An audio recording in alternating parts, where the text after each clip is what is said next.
얼굴 없는 방문객. 이청준 1978년. 사람들은 당사자 스스로가 입을 열어 말할 만큼 분명한 건 아니지만 때때로 자신의 죽음을 예감하는 경우가 허다하다. 그래서 사람들은 무의식 중에나마 그 죽음의 예감으로 하여 기묘하게 재액을 피해 나가는 행운을 얻는 수도 있고, 때로는 어떤 불가항력적인 자기 암시에 이끌리듯 스스로의 죽음으로 그 상스럽지 못한 자신의 예감을 증명해 보이고 마는 수도 종종 생긴다. 이 말은 서예가 손정현 씨의 주장이다.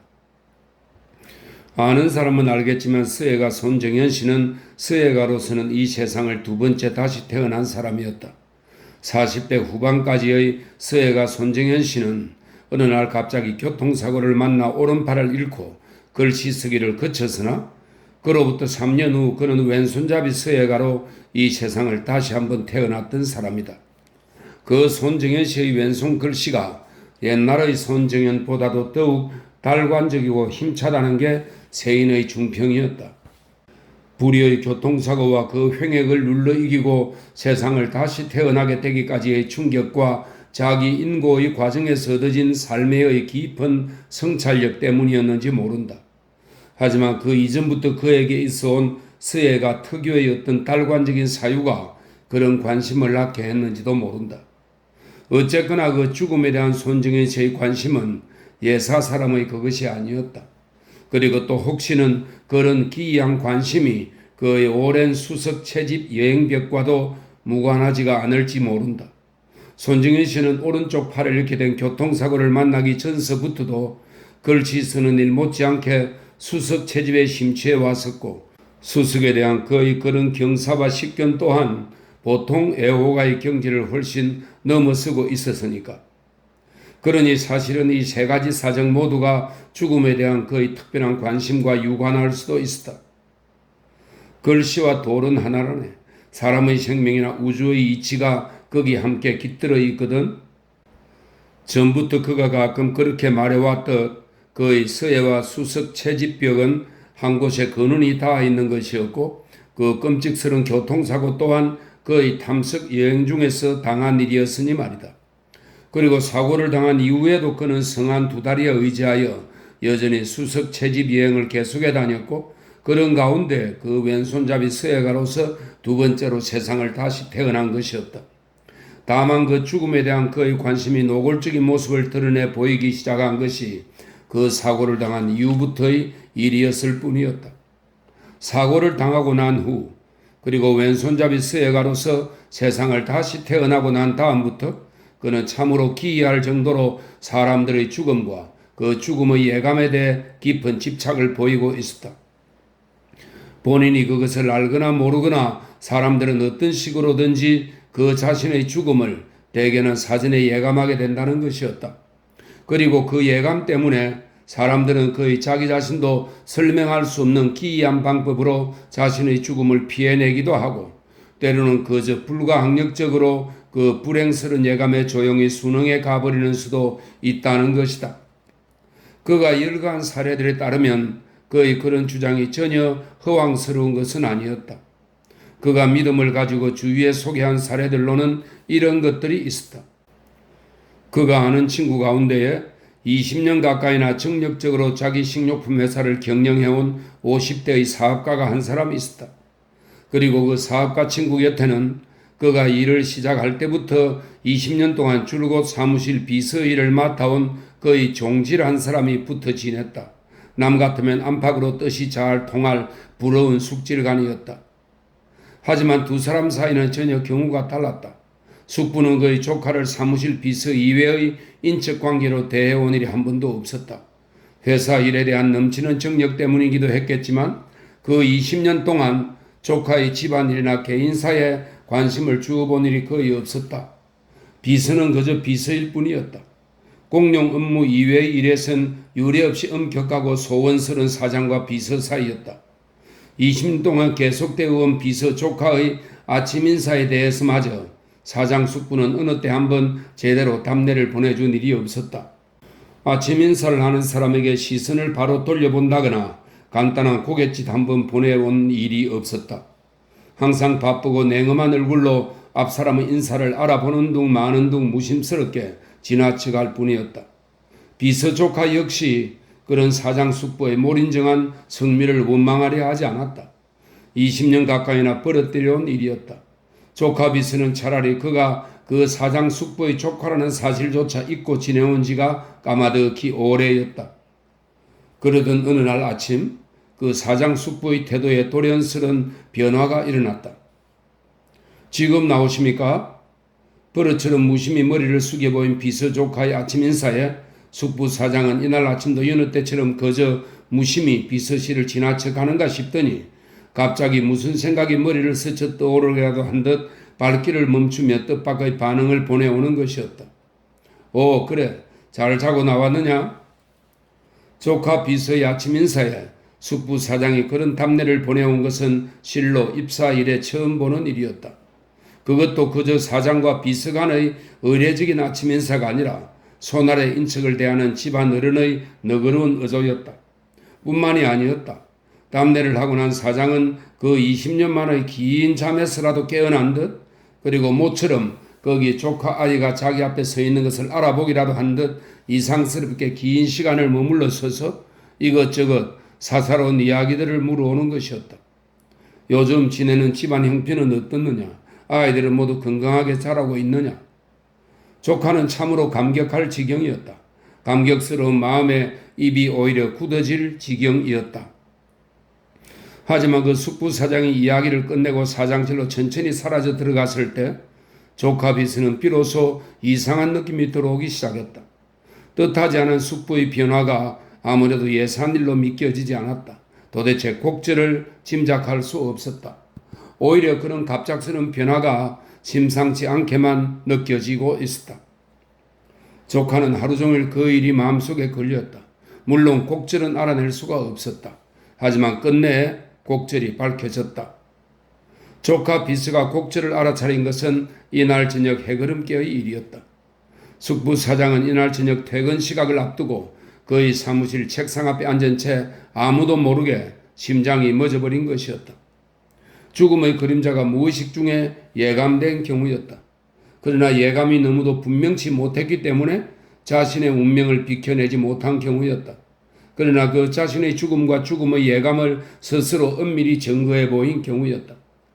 하지만 자신을 거쳐가는 심상치 않은 예감의 시킴으로 하여 무의식 중이긴 할망정 마지막 파국을 운 좋게 피해내는 경우도 있는데 이 경우는 누구의 그것보다 먼저 손정현 씨 자신의 경험을 들어 말하곤 하였다.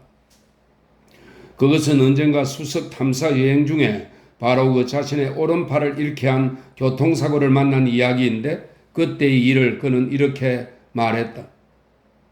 햇살이 좋은 초겨울 시골길이었지. 시골 신장로 길을 자동차로 달리는데 내가 앉아있는 오른편 창문 쪽에서 이상하게 자꾸 서늘한 바람기 같은 것이 이는 것 같더군. 때가 마침 오후 쪽이어서 햇볕은 그 오른쪽 창문 쪽을 비추어 들고 있었더랬다. 실제로 바람기가 스며드는 것도 아닌데 손정현 씨는 그 햇빛이 비춰드는 창문 쪽에서 못 견디게 자꾸 으스스한 찬바람기가 스며드는 것 같더랬다. 참다 못해 차 속을 둘러보니 다른 사람들도 거의 햇빛이 들어오는 오른쪽으로 몰려 앉아 있더구만. 물론 나같이 한기를 느끼고 있는 것 같은 사람도 없었고 볕밭이 비춰드는 오른쪽 창문을 버리고 그는 할 수 없이 통로 왼쪽편 그늘진 자리로 몸을 옮겨 앉았다 하였다. 그리고 그때 마침 오른쪽 볕발 좋은 자리를 부러워하며 왼쪽 그늘 속에 앉아있던 젊은이 하나가 자리가 비는 것을 보고 냉큼 그쪽으로 좌석을 옮겨 앉았더라고. 다른 사람도 마찬가지였겠지만 볕발 좋은 곳을 버리고 일부러 그늘 쪽으로 자리를 옮겨 앉는 나를 보고 그 젊은이 참 별난 사람 다 보겠다는 눈치더구만. 하지만 그런 때를 두고 사람 운명이란 눈앞의 일을 모른다고 하는 모양이야. 자리를 옮겨 앉은 지 1분도 못 가서 버스가 한 상구비를 돌아서는데 신장로 상구비를 마주 달려나오던 버스 한 대가 이쪽 차의 왼쪽 옆구리를 받아 넘기고 말았다는 것이었다.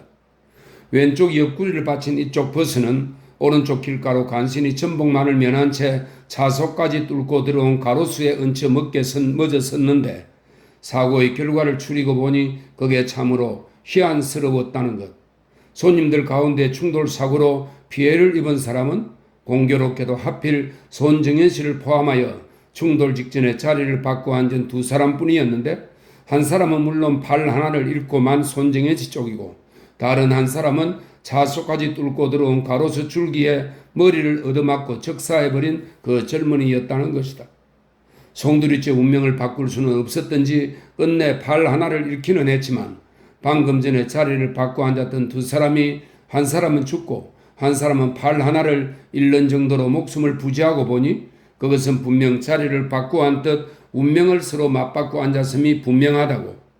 더욱이 손정현 씨가 앉아있던 왼쪽 차 옆구리를 받치고 나서도 그 왼쪽 편의 손정현 씨는 부상에 그치고, 반대쪽 자리로 몸을 옮겨 앉았던 젊은이 쪽이 변을 당하고 보니 그것은 필경 젊은이 쪽에서 그의 죽음을 대신해 간 게 틀림없다는 것이었다. 그것도 앞뒤로 줄줄이 늘어앉은 오른쪽 사람들 가운데서 하필이면 젊은이 곁 창문을 가로수가 뚫고 들어 그의 머리를 깨부순 데 서랴. 손정현 씨의 얘긴즉 결국은 그 햇볕 아래 으스스한 영문모를 바람기가 그의 죽음의 그림자였다는 것이었다. 그리고 그 죽음의 조짐이 너무도 세차서 그는 오히려 그것을 운 좋게 피해낼 수가 있었다는 것이었다. 아닌 게 아니라 그의 말대로 그 죽음의 예정이 너무도 뚜렷해서 운 좋게 파국을 모면해낸 경우였다. 그런 정도가 되니 손정현 씨의 그 죽음에 대한 예감과 예감의 증거에 대한 집념은 그의 신앙에 가까울 정도였다. 그리고 그는 그 죽음의 예감과 예감의 증거에 대한 수많은 사례들을 끊임없이 찾아 모으고 있었다. 그는 말했다. 본인이 그걸 알아차리거나 못 차리거나 사람들이 자신의 죽음을 예감한 흔적은 우리 주위에서도 흔히 볼 수 있는 일이지. 손정현 씨에 의하면 우리 주위에 죽어간 여인네들에게서 그 죽음 전에 깨끗한 속옷 단장을 끝내고 있는 사례는 놀랍도록 많다고 했다. 어떤 여인네들은 자신의 죽음 전에 미리 목욕을 하거나 머리까지 깨끗이 감아 빗고 있는 경우도 있댔다. 사람을 싫어하는 사람이 갑자기 곰살맞아지거나 다정다감하던 사람의 승리가 갑자기 냉랭하고 매몰스러워질 때, 좀처럼 발걸음을 하지 않던 사람의 집을 찾거나 안 가던 곳을 제 발로 찾아갈 때, 그런 때 그는 자신의 죽음을 예감하고 있기가 십상이라 하였다. 아껴둔 새 옷을 꺼내 입거나 병약하고 초췌하던 얼굴에 영문모를 화색이 돌아올 때, 그리고 앓던 사람이 느닷없이 기력을 회복하고 명랑해져서 새삼스레 삶에 대한 의욕을 드러내 보일 때마저도 당사자는 알게 모르게 자신의 죽음을 예감하고 있을 경우가 허다하다고. 또 어떤 이는 자신의 꿈속에서 현몽을 받거나 병고에 시달려 쇠약해진 의식 속에서 환각의 모습으로 자신의 죽음을 예감하게 되는 경우도 없지 않다고. 그에 비하면 세상에는 가끔 호흡이나 맥박이 완전히 끊어진 듯이 육신이 굳어졌다가 손발을 개얹은 지 몇 시간 만에 다시 생명의 불씨가 되살아나는 경우도 있는데, 주위 사람들 보기엔 저 손길을 한참이나 헤매다 돌아온 듯 싶어 보이는 사람이라도 그런 경우에선 오히려 자신의 죽음을 예감한 흔적 같은 걸 찾아보기가 매우 어렵다는 것이었다. 손정현 씨는 그러니까 일종의 죽음 연구가였던 셈이다. 그리고 그 죽음의 예언자가 되려 했던 셈이었다. 괴팍스러운 취미이기는 하지만 남의 죽음에 대해서라면 그럴 수도 있으리라 여겨버릴 수 있었다. 하지만 사실은 그 죽음의 예감에 대한 관심이 종래는 손정현 씨 자신의 죽음에 보이지 않는 초점이 맞추어지고 있었다는 데에 심상치 않은 문제거리가 있었다. 손정현 씨가 그렇듯 사람의 죽음에 대한 분명한 징후를 확신하고 싶어한 것은 결국 그 자신의 죽음의 징후를 놓치지 않으려는 소망 때문이었을 수도 있어 보이니 말이다. 그는 아마도 그가 수집한 수석들의 영원한 생명 앞에 자신의 생명과 그가 이승에서 이룩할 수 있는 일의 유한성에 대하여 너무도 깊이 절망하고 있었는지 모른다. 혹은 오히려 그 절망을 통하여 역설적으로 자신의 죽음을 초월해낼 수가 있었는지도 모른다. 그는 자신의 죽음엔 어느 누구보다도 초연해 보이던 편이었다. 누구 앞에서나 자신의 죽음을 담담한 어조로 말하곤 하였다.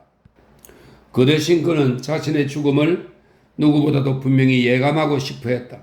그 예감이 자기도 모르게 스쳐버릴 일을 염려하고 있었다. 그것은 물론 그 죽음의 징후를 미리 느끼고 마지막 파국만은 피해내고 싶은 소망 때문이라 말할 수도 있으리라. 하지만 손정현 씨의 경우 그것은 반드시 그의 운명에 반하여 얼마간이나마 더 생명을 연장시키고자 하는 이성의 삶에 대한 집착심 때문만은 아니었다. 그가 자신의 죽음을 자주 말하고 그 죽음의 예감을 놓치지 않으려 부심한 것은 오히려 그것과 정면에서 맞서려는 허심탄회한 달관 때문이었다. 손정현 씨는 그가 사람들의 죽음과 죽음의 예감에 대해 지나치리만큼 관심을 갖는 일을 스스로 이렇게 말한 일이 있었다. 자기 죽음을 분명히 알 수만 있다면 사람들은 어떤 식으로든지 자기 식으로 자신의 생애를 닫아갈 수가 있는 일이거든. 그것은 곧 자기의 삶을 자신의 뜻으로 증거하고 가는 의미도 되지. 하지만 사람들은 자기 죽음을 모른단 말이야. 모르기 때문에 자신의 삶을 자신의 뜻대로 증거하지 못하고 뒤가 열린 남의 해석에 맡겨두기 마련이거든. 자기 삶의 종말만 분명히 알 수 있다면 누구나 나름대로 자신의 삶을 완결지어 스스로의 삶을 증거하고 싶어 할 테지. 그리고 그건 아마 지금보다도 우리의 죽음에 대한 엄청난 용기를 필요로 할 거야. 죽음의 용기가 필요하게 된다면 삶에는 그보다도 더한 용기가 필요해질 게고, 자기 죽음을 알고도 그 스스로 아무 증거도 남기려 함이 없이 겁많고 게으르게 죽어간 사람들도 없진 않겠지. 아니, 오히려 그 두려움 때문에 자신의 죽음을 의식함이 없이 고이 쓰러져 가기를 바라는 사람이 태반일지도 모르지만, 기실은 용기 있는 자의 죽음만이 아름다운 삶을 증거할 수 있고, 아름다운 삶을 증거할 수 있는 자만이 그의 죽음도 함께 아름다워질 수가 있는 일이거든. 그야 물론 나라고 해서 자신이 있다고 말할 수가 없겠지. 두려움이나 아쉬움이 없을 수도 없는 일이고, 하지만 두려워한다고 안 오는 것도 아니고 징후가 전혀 없을 것이 아닌 다음에야 그럴 바엔 차라리 스쳐가는 징후와 맞서보는 게 옳은 일이지. 그래, 나도 내 예감이 분명해지기를 바라는 것뿐이야. 어차피 찾아올 종말의 예감이라면 그때만큼은 아마 자신을 증거할 마지막 기회일 테거든. 사람들이 그 죽음의 예감을 받아들여 자신의 삶을 스스로의 뜻으로 용기 있게 증거하고 가는 것이 어떻게 그의 삶을 더욱 아름답게 할 수 있다는 것인지, 또는 손정혜 씨 자신은 그의 삶과 죽음을 더욱 용기 있게 아름답게 하기 위하여 그의 죽음의 예감 앞에 자신의 마지막을 어떻게 증거하고 갈 것인지, 그런 것은 당장 확실해질 수 있는 것이 아니었다. 하지만 손정현 씨의 말인즉 무엇보다도 그 죽음의 예감을 무심히 흘려보내지 않고 그것을 자기 몫으로 정직하게 받아들여 그것과 정면에서 맞서버리는 결심인 것만큼은 확실해 보였다. 그리고 모쪼록 그렇게 되기를 바라면서 그는 열심히 그것을 기다려온 격이었다. 아닌 게 아니라 손정현 씨는 그러면서 한두 차례 그 자신의 죽음을 이웃한 듯한 기이한 예감들을 계속 경험하고 있었다. 당사자 말 맞다나 운명의 암시력이 너무도 강해서 그 암시력의 과잉으로 제액이 번번이 옷깃을 비켜가고 말았던지, 이번에도 그 자신은 마지막 파국을 모면한 경우였다. 그 중에서도 그가 언젠가 단양 근처의 살록에서 겪은 경험은 유독히 더욱 기이한 데가 있었다. 어느 해 가을, 그는 사람들의 발길이 수없이 스쳐간 단양읍 근처의 한 산골짜기를 하루 종일 헤매고 있을 때다. 하루 종일 산속을 흑대히 헤매고 나서 사지가 온통 기진맥진해진 판이었는데, 해가 거의 다 저물어갈 무렵에야 그는 문득 상기스럽게 길가 풀숲 속에서 신발 고무 밑창을 갈라 스쳐온 돌뿌리 하나 만났댔다. 그리고 그 돌뿌리를 파고 들어가 뜻밖의 기괴한 형상의 자석을 한 점 캐어냈다 하였다. 그것은 마치 자줏빛 마술 불꽃이 타오르는 형용이거나 찡그린 귀미연이 화석으로 변한 느낌을 갖게 하는 경도 9도 이상의 주름살 많은 흑자줏빛 돌멩이였다. 손정혜 씨는 한동안 숨도 제대로 쉴 수 없을 만큼 흥분이 되었다. 지세가 좋아서인지 상기슬 일대에는 여기저기 고즈넉한 무덤들이 많았다. 손정혜 씨는 우선 자신의 흥분을 가라앉히기 위하여 돌멩이를 떠매고 가까운 묘역으로 들어갔다. 그리고 손발의 흙도 털어낼 겨를이 없이 돌멩이를 베고 저녁 하늘을 우러러 거기 그대로 몸을 뻗고 누웠다. 이내 주위가 서서히 어두워져 오고 하늘에 하나둘 저녁 별들이 돋아나기 시작했다. 산을 헤매 다니느라 지쳐난 육신에서 피로감이 마치 시냇물이라도 씻기듯 기분 좋게 쓰러져 나갔다. 그리고 그 지극히도 아늑하고 편안한 기분 속에 그는 문득 심신이 서서히 하늘을 떠오르는 듯한 황홀스러운 행복감을 느끼기 시작했다. 그 수많은 사람의 발길을 스치면서 너가 이곳에 나를 기다리고 있었구나. 그리고 여기 내가 이렇게 너와 함께 누워 있구나. 그는 마치 그의 삶이 어떤 마지막 절정에서 자신도 모르게 문득 완성되어져 버리고 있는 것 같았다. 그것은 차라리 황홀한 절망감이었다. 주위의 어둠은 점점 짙어가고 하늘의 별빛도 갈수록 또록또록 여물어 가고 있었다. 편하기도 하여라. 이대로 영영 여기에 누워 잠들고 싶구나. 이대로 이곳에 영원을 꿰뚫어 흐르는 듯한 그 기이하고도 절망스러운 안식감은 그를 깊이 전율시키고 있었다. 그리고 그때 손정현 씨는 까닭없이 소스라치게 놀랐다. 무엇인가 서서히 가슴을 무겁게 짓눌러오고 있는 것 같은 답답한 기분이 느껴지기 시작했다. 그는 순간 몸을 뒤집어 일으키려 하였다. 일어나야지. 몸을 일으켜 일어나지 못하면 그 절망스럽고 황홀한 안식감 속에 세상의 문이 그대로 닫혀버릴 것만 같았다. 하지만 그는 일어날 수가 없었다. 어둠 속으로 빨려 들어가고 있는 불빛처럼 일어나야 한다는 의식만이 멀리서 희미하게 가물거릴 뿐 사지는 온통 마비가 된 듯이 움직여 주질 않았다. 일어나야 한다. 일어나야. 땅속으로 자꾸 가라앉아 들어가는 듯한 의식을 붙들고 가위에 눌린 사람처럼 한동안 심신을 버둥대던 손정현 씨가 간신히 다시 자리를 일어나 앉은 것은 우연찮게도 그때 어둠을 가르고 지나간 한 마리 새의 날갯짓 소리 때문이었다. 깊은 의식의 골짜기를 헤매고 있던 손정현 씨의 얼굴 위로 저녁 새 한 마리가 부드덕 허공을 스쳐 날아간 것이었다. 그림자처럼 어둠을 가르고 지나가는 그 저녁 새의 날갯짓 소리에 정신을 되찾고 일어나 보니 손정현 씨는 온몸이 마치 목욕이라도 하고 난 것처럼 땀에 흠뻑 젖어 있더라 하였다. 그리고 그때 그는 웬일인지 자신이 베고 누운 돌멩이엔 감히 다시 손을 댈 수가 없는 심경이 되었댔다. 그 돌멩이를 도저히 산에서 떠매어 내릴 수가 없더랬다. 그래 그는 마치 무슨 치명적인 금기라도 범한 듯 돌멩이를 다시 제자리에 묻어주고 맨손으로 황급히 산을 내려오고 말았다고. 내 죽음이 스쳐간 거였어. 돌멩이가 내게 그걸 예감시켜 주었던 거지. 그래 난 돌멩이와 나의 죽음을 바꾸었던 셈이지. 하지만 나는 알아. 어떤 책 중에 그런 대목이 있었던가? 사람은 어떤 식으로든지 그의 삶의 절정감 앞에선 자신의 죽음을 보게 되는 거라고. 아니, 그 죽음이 거꾸로 그 절정감을 마련해 준다고 했었던가?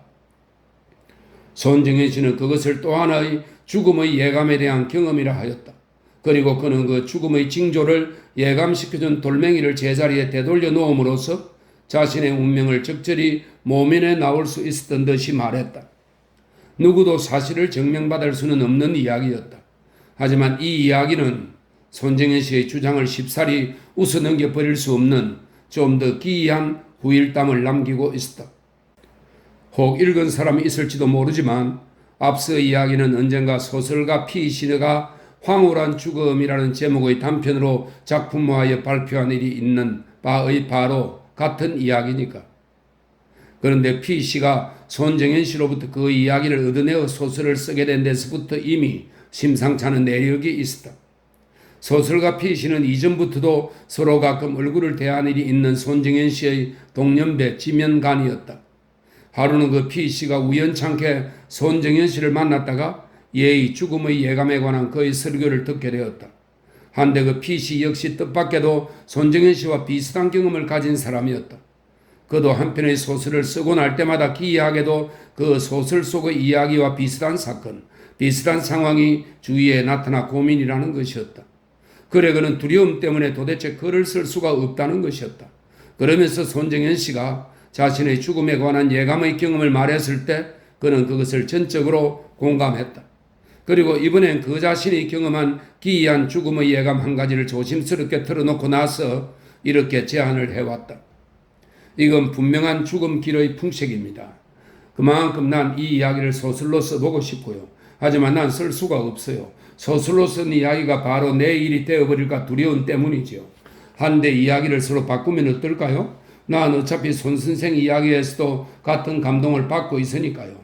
이야기를 바꾸면 서로 불길스러운 예감의 마력이 떨어질 거 아닙니까? 피 씨는 그 죽음의 예감에 대한 자신의 경험과 손정현 씨의 그것을 맞바꾸고자 했다. 얼핏 듣기에 그럴싸한 이야기였다. 손정현 씨는 무심히 그러자고 하였다. 그리고 그래서 피 씨는 얼마 후에 그 손정현 씨의 이야기로 황홀한 죽음을 써내기에 이르렀다. 무슨 생각을 했었던지 이야기의 끝대목을 자기식으로 바꾸어서 말이다. 원래 이야기는 돌멩이를 다시 제자리로 되돌려 놓는 것이었는데 피 씨의 소설은 거꾸로 주인공이 그 돌멩이를 가지고 산을 내려와 치명적인 복수를 당해 죽음을 맞는 것으로 끝나고 있었다.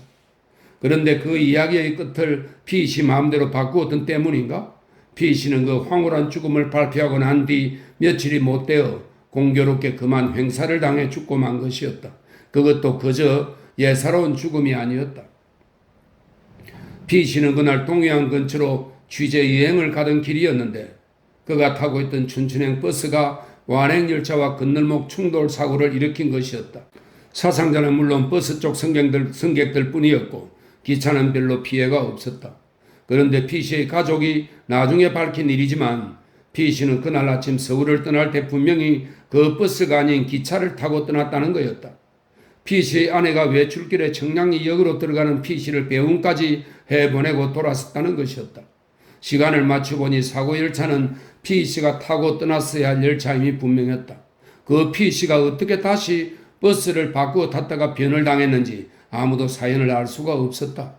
무슨 일로 했은지 그는 도중에 기차를 버리고 사고 버스를 갈아탄 것이 분명했다. 하지만 그가 무슨 일로 해서 기차를 버리고 버스를 바꿔 탔는지는 가족이고 누구고 사연을 짐작해낼 수 있는 사람이 없었다. 그는 결국 자신도 알 수 없는 불가항력의 힘에 이끌려 자신의 운명을 바꾸어간 것이었다. 그는 아마 손정현 씨의 이야기를 바꿔냄으로써 그때부터 이미 손정현 씨의 운명을 맞바꿔 살고 있었는지도 모를 일이었다. 하지만 이 이야기도 물론 믿을 만한 증거가 있는 건 아니었다. 모두가 그저 손정현 씨의 상상에서 나온 일일 수도 있었다. 피 씨의 죽음과 그 황홀한 죽음의 소재에 관한 이야기들은 피 씨가 그렇게 이미 세상을 떠나고 난 다음에야 뒤늦게 손정현 씨에게서 밝혀진 일이었고 그나마 그 손정현 씨와 피 씨가 맞바꾼 피 씨 쪽의 예감용은 손정현 씨 쪽에서는 이제 발설을 몹시 두려워한 형편이었으니 말이다. 피 씨와 맞바꾼 예감을 말하는 것은 이제 그가 그 피 씨의 운명을 실현할 차례를 맡고 있는 것 같았기 때문이었을 터이다. 피 씨가 그에게 어떤 운명을 건네주고 갔는지 예감의 내용과 사실의 진위는 알 수가 없었다. 하지만 어쨌거나 피 씨의 마지막 작품이 그 황홀한 죽음이었다는 점, 그리고 그가 그 작품 후에 불행스러운 충돌 사고로 세상을 하지겠다는 점들은 아무래도 우연찮은 느낌이 뒤따를 수밖에 없는 일이었다. 이런저런 일들로 해서 그 죽음의 예감에 나름대로의 뚜렷한 확신을 지니게 된 손정현 씨는 갈수록 그 자신의 죽음의 예감에 끈질긴 집착을 보이고 있었다. 그리고 그 죽음의 예감을 정확히 포착하여 자기 뜻대로 그의 삶과 죽음을 증거하고 싶어 했다. 그의 왼손 글씨가 그의 눈앞에서 깊고 힘찬 삶의 힘으로 새로이 소용돌이 저오름을 응시하고 있을 때, 그리고 일주일 이상의 헤맨 끝에 말라붙은 냇가 돌 자갈밭 밑에서 아득한 세월을 주름져 묻혀온 그 암석들로부터의 황홀하고도 절망스러운 시간들을 만났을 때, 그런 순간순간들마다 그는 그것을 기다리고 또 지켜오고 있었다. 그렇다면 손정현 씨는 그의 평소 소망대로 자신의 마지막 죽음을 분명히 예감하고 그의 삶과 죽음을 끝내 스스로의 뜻대로 증거할 수가 있었던가? 이런 의문은 아마 당사자가 평소의 태도에 반하여 자신의 죽음 앞에 헛된 두려움과 절망감을 초월할 수 없었다면 지극히 무례하고 잔인스러운 것이 될 수밖에 없으리라. 그리고 만약 그가 아직도 이성의 사람이라면 그런 궁금증은 아직도 훨씬 조급한 것이 되고 말리라. 하지만 이제 기다림은 끝났다. 알다시피 손정현 씨는 이미 고인이 되었으니까. 손정현 씨가 고인이 된 이상 우리의 궁금증은 이제 그의 죽음에서 해답을 구할 수밖에 도리가 없는 것이고 이제는 그래도 좋을 때가 온 것이다. 하지만 그가 정말로 그의 죽음을 예감할 수 있었고 그가 그의 죽음 앞에서 자신의 삶과 죽음을 어떻게 증거하고 갔는지는 그 자신의 죽음에서조차 아직 분명한 해답을 얻을 수가 없었다. 그것은 우선 손정현 씨의 죽음이 너무도 돌연스러운 일이었기 때문이다. 손정현 씨는 그의 글씨와 오랜 수석 채집 취미, 그리고 서예가로서 세상을 2번씩이나 다시 태어났을 만큼한 강인한 의지와 예지로 인하여 심심찮게 자주 방송 대담 같은 데를 불려나갔다. 그날도 어떤 라디오 방송국에서 우정을 말한다는 여자 아나운서와의 대담 프로를 녹음하고 나오던 길이었댔다. 7층 스튜디오에서 녹음을 끝내고 엘리베이터를 올라탈 때까지도 아무렇지 않았는데 손정현 씨 혼자서 문을 닫고 들어간 그 엘리베이터가 1층 바닥에 당도해 왔을 때는 반 송장이 다 된 그 육신을 싣고 있었다는 것이었다. 병원으로 옮겨간 그 손정현 씨의 병명이 뇌일혈인가 무언가 하는 것이라 하였으니 손정현 씨는 실상 그 확실한 병명조차도 제대로 밝혀내기 전에 호흡이 먼저 먹고 만 것이다. 너무도 허망하고 돌연스러운 죽음이었다. 혹시 무슨 죽음의 예감 같은 것이 그를 스쳤다 하더라도 무엇을 증거할 만한 여유가 있을 리 없었다. 더욱이나 그 엘리베이터 안에서 혼자 숨어 쓰러진 것으로 입이 영영 닫혀버린 그에겐 앞뒤 사정조차 제대로 살펴본 사람이 없었다. 그것은 일종의 운명일 수도 있었다. 하지만 또 다르게 생각하면 그의 죽음이 너무도 돌연스러워 오히려 어떤 예사롭지 않은 기미가 느껴지기도 하였다. 사람들은 흔히 돌연스러운 죽음일수록 그 돌연스러운 죽음 앞에 오히려 더욱 역력한 징후를 증거해 보이는 수가 있다고 하였다. 그게 손정현 씨 자신의 평소 믿음이었다. 그러나 막상 당사자의 죽음에선 그 점도 역시 예외인 듯 싶었다. 마지막 대담을 함께 녹음한 아나운서 아가씨는 그런 기미를 아무것도 느낄 수 없었다고 했다. 가족들조차도 근래의 동정에 수상한 기미를 못 느꼈다 하였다. 일기장 같은 데도 새삼 의심을 살 만한 대목이 없었다. 자신의 죽음을 예감한 흔적이나 무언가를 증거하려 했던 낌새는 아무 데서도 발견되지 않았다. 알게든 모르게든 그런 것은 없었다. 그런데 참으로 기이한 노릇이었다. 엉뚱한 곳에서 흔적이 나타났다. 자신의 죽음을 예감한 흔적이었다. 그리고 그 죽음의 예감을 스스로 증거하고 간 기이한 징표였다. 본인 스스로는 그것을 의식했거나 못했거나 적어도 손정현 씨에게 자기 죽음의 예감이 스쳐간 사실만은 그 스스로의 입으로 증거하고 간 사실이 뒤늦게 밝혀진 것이었다. 장례가 끝날 때까지는 아무도 방송국의 녹음 테이프 쪽에 관심을 기울일 겨를이 없었다. 방송국 쪽에서도 차마 사고를 부른 대담 내용을 내보낼 엄두를 못 내고 있었고 손정현 씨의 가족이나 친지들 가운데서도 미처 그쪽 일에까지는 신경이 못 미쳤다. 그런데 장례가 끝나고 한 며칠 충격이 가라앉고 나자 방송국 쪽에서 의논이 들어왔다. 기왕 녹음이 끝내진 일이니 고인을 추모하는 뜻에서도 대담 방송을 내보내는 게 어떻겠느냐는 것이었다. 가족들은 물론 주저없이 승낙했다. 그리하여 어느 날 손정현 씨의 생전의 육성이 뒤늦게 방송국 전파를 타기에 이르렀다. 바로 그 방송이 시작되고 보니 대담 내용이 상상 이상으로 의미심장하였다. 방송은 먼저 대담 내용이 나오기 전에 불의에 쓰러져간 손정현 씨의 작고 소식과 그의 생전의 양력 소식에 곁들인 방송국 측의 추모의 예의가 갖추어져 나갔다. 그리고 이어서 여자 아나운서를 상대로 한 손정현 씨의 생전의 육성이 흘러나오기 시작했는데 그 어조와 대담 내용이 서두에서부터 문득 듣는 사람을 소스라치게 하였다. 우정에 관해서는 우선 서양과 동양의 그것이 다소간 차이가 있는 것 같더구만요. 우리는 우선 우정하면 먼저 생각나는 것이 저 백사 이항복과 한엄의 그것과 같은 것들인데 반해 저쪽의 것은 얼핏 괴테나 신러의 그것과 같은 것들을 떠올리게 되지요. 아마 이 두 경우만 해도 이쪽과 저쪽의 어떤 우정의 공통점과 차이점을 어느 정도까지 함께 드러내 보이는 대표적인 경우가 되지 않을까 싶습니다. 이를테면 우리의 백사와 한엄의 경우는 대담은 그런 식으로 우선 우정에 관한 일반적인 정의와 사례들을 소개해 나가는 식으로 진행되어 나갔다. 하지만 듣는 사람을 놀라게 한 것은 손정현 씨의 그 우정에 관한 해박한 이해나 그 이해의 깊이 때문이 아니었다. 그의 목소리가 우선 그렇게 깨끗하고 낭낭하게 들릴 수가 없었다.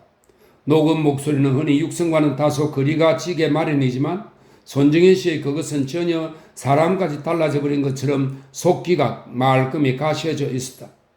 뭐라고 집어 말할 수는 없어도 그것은 마치 노래를 하는 사람이 자신의 목소리를 즐기며 노래를 하듯이 손정현 씨는 바로 그 티 없이 낭낭한 자신의 목소리를 즐기고 있는 것 같은 느낌이 들어오는 그런 음성이었다. 사람이 완전히 달라진 느낌이었다. 그리고 그것은 이미 세상을 떠나간 사람의 음성이므로 하여 더욱더 생생하고 손에 잡힐 듯 가까운 느낌이 담겨진 것이었다. 한데도 더욱 예사롭지가 않은 것은 이야기가 점점 무르익어 간 다음 손정현 씨가 바로 자신의 사례를 말하기 시작했을 때의 우정의 방식과 말씨의 조화였다. 저들과 우리네의 자연관이 서로 현격하게 다르듯이 저들의 우정이 경쟁과 자기 확인의 과정 가운데 있는 것이라면 우리네의 그것은 오히려 한데 뒤섞임, 너와 내가 서로 자기 자리를 버리고 한데 뒤섞여서 새로운 하나가 되는 합일의 경지, 마지막으로는 그 우리의 육신까지도 서로 흔적을 지우고 하나로 합해지는 자연의 기위와 같은 우리네의 우정은 아마 그런 것이지요. 그래 우리는 어떤 친구와의 우정의 깊이를 말할 때 그 교유나 주고받음의 치열성보다는 너와 나의 성정이나 인격이 얼마나 서로 깊이 합해지고 있느냐를 생각하지요. 그리고 자기 자신의 존재나 품성이 상대방의 그것으로 하여 얼마나 빛나고 호화스러워지느냐보다도 너와 내가 서로 상대방 안으로 얼마나 깊이 합일에 들어감으로써 원래의 자기 자리와 모습을 상대방 속으로 지워가고 있느냐를 생각하는 거지요. 그리고 그 기회와 합의를 통하여 독자적인 인격의 상호 대립과 갈등을 아예 해소해버리고 싶어 하지요. 우리의 우정은 이렇다. 대립보다는 합의를, 주고받음보다는 받침을, 조화보다는 자기 없셴의 길 쪽에서 그 특성이 드러나는데, 그렇다면 우리는 그걸 우리 자신이 어떤 자연계의 한 부분으로서의 합일과 규의로 이해될 수가 있어야겠죠. 실제로 내 경우를 말하면 이런 경우가 있습니다. 손정현 씨의 목소리는 차츰 어떤 열기 같은 것이 어려들기 시작하고 있었다. 열기를 띠면서도 그의 목소리는 여전히 맑았다. 그는 마치 신들린 사람처럼 자신의 이야기에 취해들고 있었다. 여자 아나운서는 끼어들 틈조차 없었다. 이건 정말로 나 스스로 오랫동안 참아온 이야기입니다만 오늘은 어쩐 일인지 모든 걸 죄에 털어놓아 버리고 싶어지는군요. 그는 이제 이미 자신도 어쩔 수 없는 어떤 불가항력의 힘에 이끌려 이야기를 쏟아내고 있는 것 같았다. 한 번은 이런 일이 있었어요. 내 법 가운데에 시내 거리에 살기가 싫어 성북동 산골로 깊이 들어가 박혀 사는 사람이 있었는데 어느 해 겨울이든가 밤새 눈이 소복이 쌓이던 날 새벽이었어요. 난 뜰 앞에 눈이 하얗게 내려 있는 걸 보니 괜히 그 친구가 간절하게 생각 키우더군요. 그래 난 식구들 모르게 혼자 조용히 집을 빠져나와 새벽 눈길에 그 친구를 찾아갔어요. 내 집이 원래 이화동 근처라 길이 그리 먼 것도 아니었지만 웬 정성이었는지 모르지요. 집을 빠져나와 새벽녘 눈길을 걷고 있는 자신이 아무래도 아직 제정신이 아닌 꿈속의 일처럼만 느껴지고 있었으니까요. 무슨 보이지 않는 힘에라도 이끌려가고 있었다 할까요? 하여튼 아직도 새벽 으스름이 그치지 않은 하얀 눈길이 그렇게 고와 보일 수가 없더군요. 성북동 숲속은 더욱 성경이었어요. 나 마침내 친구의 집 문 앞에 이르러 벗을 불렀지요. 하지만 벗은 아직도 새벽잠에 묻혔는지 대꾸가 없더군요. 몇 차례 문을 두드리고 소리를 쳐봐도 안에선 기척이 없어요. 가족이 아마 어디로 함께 여행이라도 떠났나 보다 했지요. 그래 난 할 수 없이 발길을 다시 돌리려던 참이었어요. 그래 막 몸을 돌이켜 세우는 참인데 등 뒤에서 문득 여보게 하고 부르는 소리가 들려오질 않겠소? 바로 내 등 뒤에서 말이요. 깜빡 놀라 뒤를 돌아보니 거기 웬일로 벗이 나를 우뚝 내려다보고 서있지 뭡니까? 그래 이 사람 왜 부르는 소리에 응답은 없고 거기 그러고 나와 서 있느냐니까? 그 친구 대답이 이러질 않겠소. 새벽에 창문을 내다보니 뜰 앞에 눈이 하얗게 쌓였더라. 그런데 뜻밖에도 벗이 그 새벽길 눈길을 밟고 산골까지 찾아온 소리를 들으니 머릿속에 갑자기 떠오른 생각이 있었노라. 내 어찌 이 앞들에 쌓인 흰 눈 위에 첫 발자국을 지을 수 있으리. 벗에게 이 발자국이 나지 않은 하얀 눈 위로 내 집을 곱게 걸어들게 하리라. 그래 그 친구는 앞마당에 쌓인 눈 위에 발자국을 내지 않기 위해 뒷문을 열고 뒷곁을 돌아서 문간 앞까지 나를 맞으러 나왔던 거예요. 그리고 난 그 친구의 고마운 권유에 따라 발자국이 나지 않은 그 고운 눈 위를 걸어 친구의 집으로 들어갔지요. 손정현 씨는 거기서 잠시 당시를 회상하듯 말을 끊었다. 그러다가 이었고 다시 자신의 이야기를 조용조용히 끝맺어 나갔다.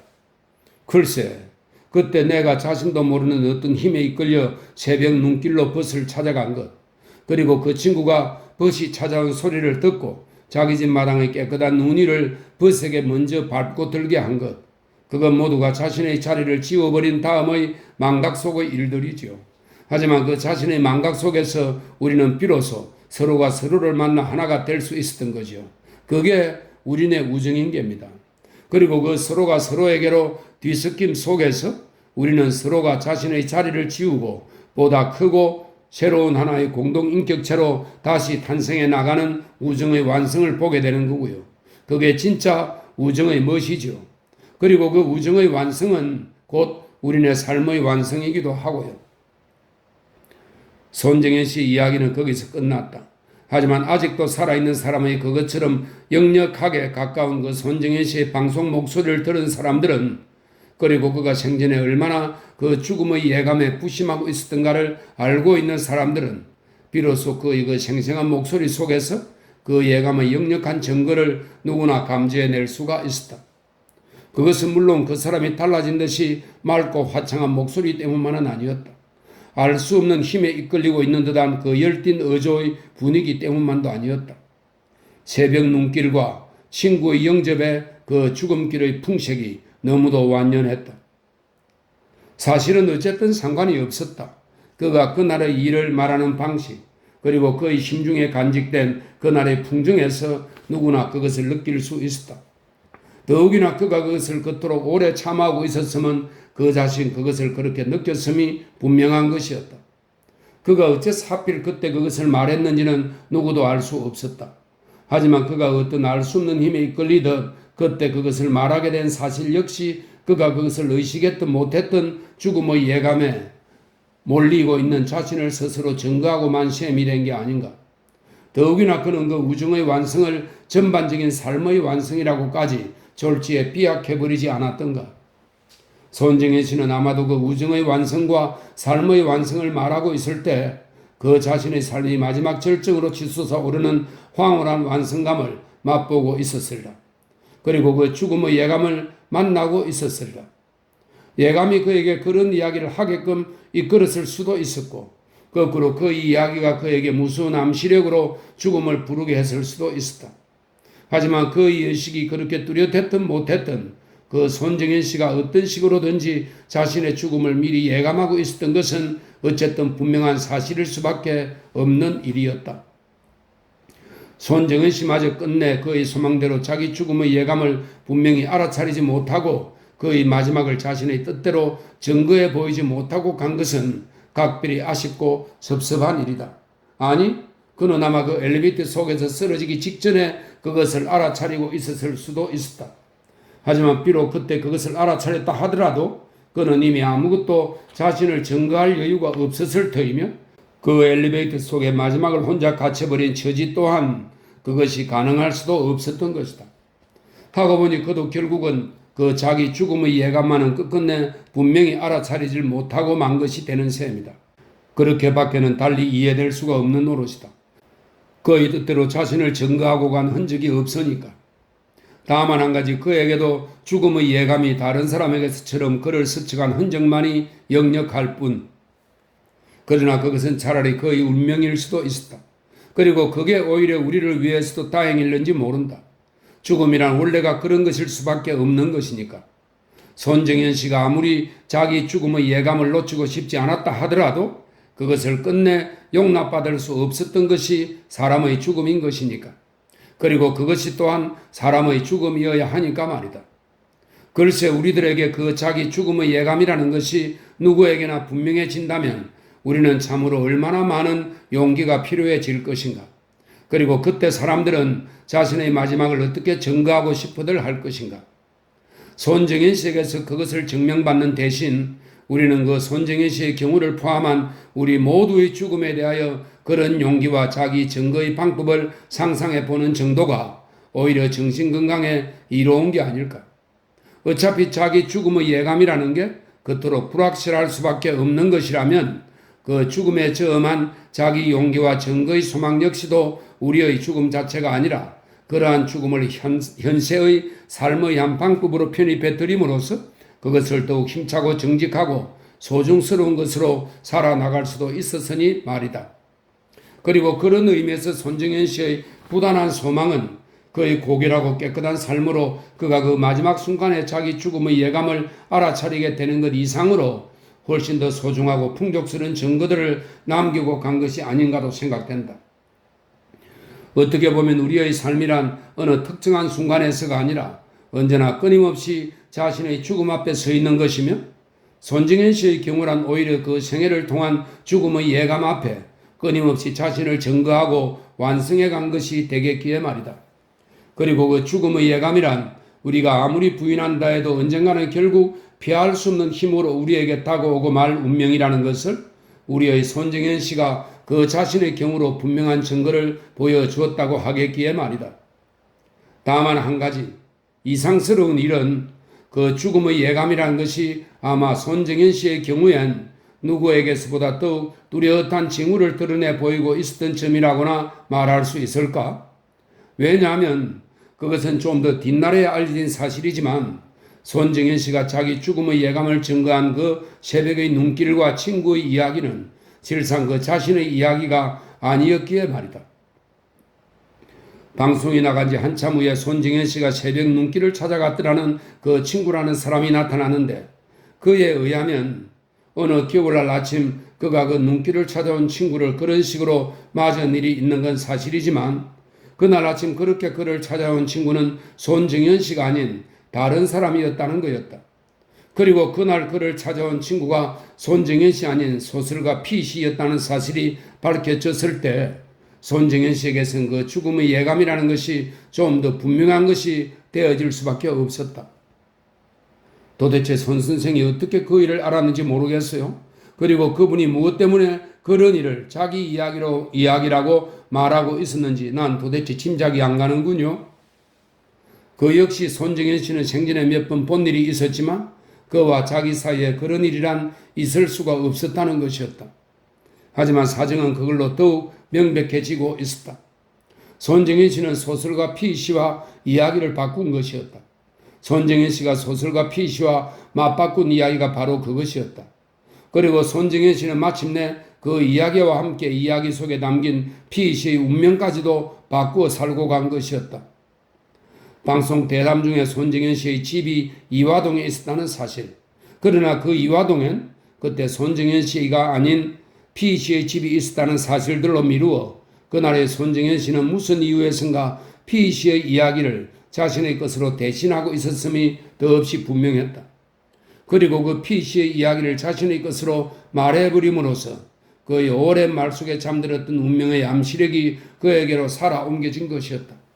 그리하여 그는 그 피 씨의 이야기로 오랫동안 참아온 그의 운명을 바꾸어 살아간 것이 분명하였다. 무엇 때문에 그때 그가 그런 이야기를 말하게 되었는지는 아무도 분명한 말을 할 수 없는 것이다. 하지만 그때 손정현 씨가 피 씨 이야기를 까닭도 없이 피 씨가 아닌 자신의 이야기로 대신하고 있었던 것은 그 자신도 아마 자신의 이유를 분명히 알아차리지 못한 어떤 정체모를 힘에 이끌려 그렇게 된 것임에 분명할 터였다. 그렇게 밖엔 말할 수 없는 일이다. 왜냐하면 그게 그 죽음의 불가사의한 암시력이었을 테니까. 그리고 그 역시 그것을 알아차릴 수는 도저히 없었을 터이니까.